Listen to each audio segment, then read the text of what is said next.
بسم اللہ الرحمن الرحیم۔ جب زندگی شروع ہوگی، 15واں باب۔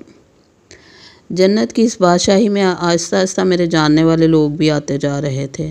مختلف مجالس میں ان سے ملاقاتیں ہو رہی تھیں۔ ان میں میری دعوت پر تبدیل ہو کر اعلیٰ ایمانی اور اخلاقی زندگی اختیار کر لینے والے لوگ بھی تھے، اور اللہ کے دین کی نصرت میں میرا ساتھ دینے والے میرے رفقا بھی۔ ان میں سے ہر شخص سے مل کر یوں لگتا تھا کہ زندگی میں خوشی اور محبت کا ایک در کھل گیا ہے، تاہم وہ ابھی تک نہیں آئی تھی جس کا مجھے انتظار تھا، اگرچہ اس انتظار میں کوئی زحمت یا پریشانی نہیں بلکہ مزہ ہی تھا۔ پھر ایک روز، اگرچہ اسی نئی دنیا میں شب و روز نہیں رہے تھے، صالح میرے پاس آ کر کہنے لگا، سردار عبداللہ، تمہارے لیے ایک بری خبری ہے۔ مجھے حیرت ہوئی کہ اب جنت میں مجھے یہ کیا بری خبر سنائے گا، تاہم اس کا لہجہ ایسا تھا کہ میں پوچھنے پر مجبور ہو گیا، کیوں بھائی، یہاں کیا خبر بری ہو سکتی ہے؟ سردار عبداللہ، بری خبر یہ ہے کہ تمہارے عیش کرنے کے دن ختم ہو گئے۔ تم نے نائمہ سے پیچھے آزادی کے بہت دن دیکھ لیے، اب تمہاری نگرانی کے لیے نائمہ خود آ رہی ہے۔ کیا سچ؟ میں نے شدت جذبات سے مغلوب ہو کر صالح کو گلے لگاتے ہوئے کہا، اور کیا میں جھوٹ بولوں گا؟ پھر میرے سر کو سہلاتے ہوئے بولا، مجھے چھوڑو، میں نے نائمہ کے آنے کی خوشخبری دی ہے، مگر میں خود نائمہ نہیں ہوں، تم ہو بھی نہیں سکتے، میں نے اسے چھوڑتے ہوئے کہا۔ لیکن یہ بتاؤ کہ اتنی اچھی خبر تم مجھے دھمکی کے انداز میں کیوں سنا رہے ہو؟ ویسے تمہیں نائمہ سے اگر یہی توقع ہے تو مجھے یقین ہے کہ تمہیں بہت مایوسی ہوگی۔ خیر چھوڑو ان باتوں کو، میں نائمہ کے آنے پر اسے ایک بہترین تحفہ دینا چاہتا ہوں۔ کیا تحفہ دینا چاہتے ہو؟ ایک بہترین گھر۔ بھائی، تمہارے پاس تمہارا گھر ہے اور اس کے پاس اس کا اپنا گھر ہوگا۔ اب اس نئی دنیا میں خاندانی نظام تو ہوگا نہیں کہ گھر دینا تمہاری ذمہ داری ہو، نہ اسے تمہارے بچوں کو گھر بیٹھ کر پالنا ہے، پھر ایک نیا گھر کیوں بناتے ہو؟ مجھے معلوم ہے کہ ہر جنتی اپنی رہائش اور اپنی سلطنت ہوگی، لیکن میری خواہش ہے کہ اپنی پسند سے نائمہ کے لیے ایک گھر بناؤں جو میری سلطنت میں ہو، اور پھر اس گھر کو نائمہ کو گفٹ کر دوں۔ جانتے نہیں، اللہ تعالیٰ نے اسراف کرنے والوں کو شیطان کے بھائی کہا ہے۔ وہ اس وقت مجھے تنگ کرنے کے موڈ میں تھا۔ جنت میں شیطان نہیں آ سکتا، مگر اس کے بعد شاگرد تو ضرور موجود ہیں جو میاں بیوی میں محبت پیدا کرنے کی بجائے دوری پیدا کرتے ہیں۔ میں نے مصنوعی غصے کے ساتھ اسے گھورتے ہوئے کہا، ٹھیک ہے، وہ ہاتھ ہلاتے ہوئے بولا، مجھے بتاؤ کیا کرنا چاہتے ہو؟ اس کے بعد میں نے اسے ساری تفصیلات سمجھائیں۔ میری بات ختم ہوئی تو وہ بولا، چلو محل دیکھنے چلو۔ میں نے حیران ہو کر پوچھا، کیا مطلب؟ کیا محل بن گیا؟ تم کیا سمجھتے ہو تم دنیا میں کھڑے ہو کر پہلے زمین خریدو گے، پھر نقشہ پاس کراؤ گے، پھر ٹھیکیدار ڈھونڈو گے، پھر کئی ماہ میں محل تو تعمیر ہوگا؟ سردار عبداللہ، یہ تمہاری بادشاہی ہے، اللہ کی قوت تمہارے ساتھ ہے، تم نے کہا اور سب ہو گیا، یہی یہاں کا قانون ہے۔ ہم وسیع و عریض سمندر کے سینے پر سفر کر رہے تھے۔ صالح اور میں سمندری جہاز جیسی کسی چیز میں سوار تھے۔ سفر کا یہ طریقہ صالح کے کہنے پر ہی اختیار کیا گیا تھا، بقول اس کے جنت میں جتنا خوشگوار منزل پر پہنچنا ہوتا ہے اتنا ہی مزیدار وہاں تک پہنچنے کا راستہ ہوتا ہے۔ اس کی بات ٹھیک تھی، مجھے دنیا کی زندگی میں سمندری سفر کبھی پسند نہیں آیا تھا، مگر اس سفر کی بات ہی کچھ اور تھی۔ یہ جہاز ایک تیرتا ہوا محل تھا جس کے عرصے پر ہم دونوں کھڑے تھے۔ دھیمی ہوا اور خوشگوار موسم میں آگے بڑھتے ہوئے ہم اپنی منزل کے قریب پہنچ چکے تھے۔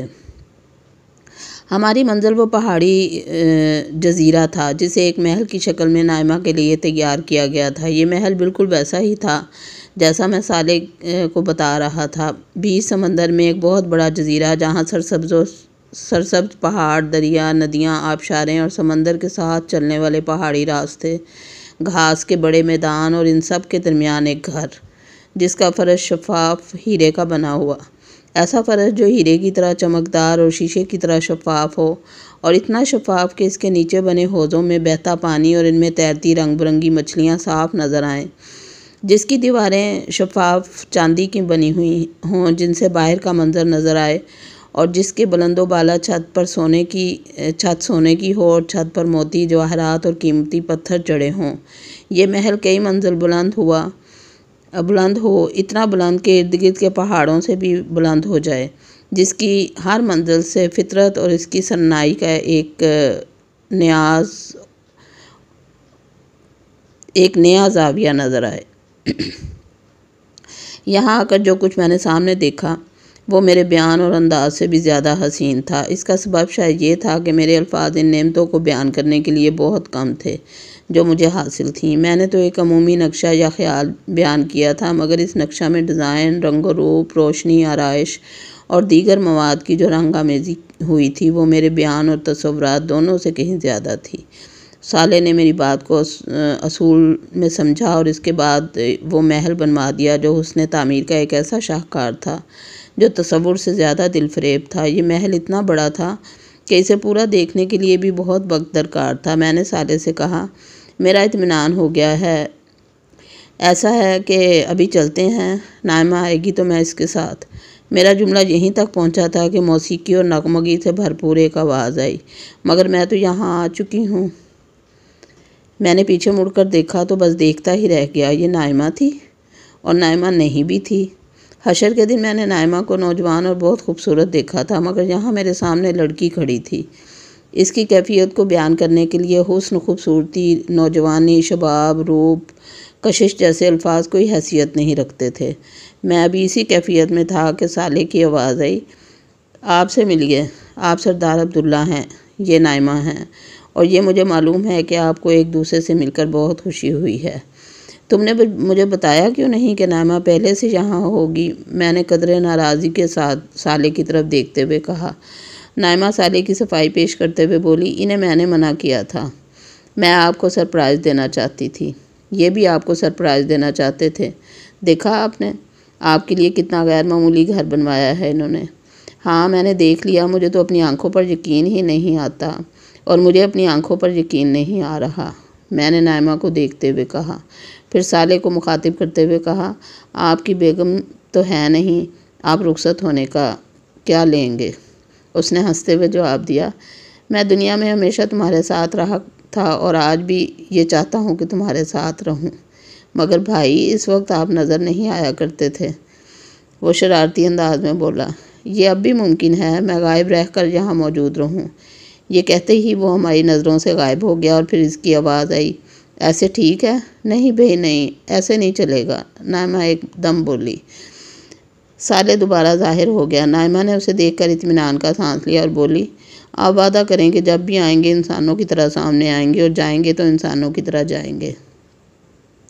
اچھا بھئی اچھا، اس نے سر ہلا کے جواب دیا، مگر اس کی آنکھوں میں بدستور شرارت چمک رہی تھی اور بڑی معصومیت سے بولا، مسئلہ یہ ہے کہ میں انسان تو ہوں نہیں، پھر انسانوں والے ضابطے مجھ پر کیسے اپلائی ہو سکتے ہیں؟ سوچ لو، میری پہنچ تمہارے سردار تک ہے، میری ایک شکایت وہ تمہیں واقعی انسان بنا سکتے ہیں۔ میں نے مسکرا کر کہا تو وہ لہجے میں اسی اداسی لاتے ہوئے بولا، یار دھمکیاں کیوں دیتے ہو؟ میں وعدہ کرتا ہوں کہ میں آؤں گا اور جاؤں گا تو اجازت لے لیا کروں گا، اور اگر تم کہو تو میں بھی چلا جاتا ہوں۔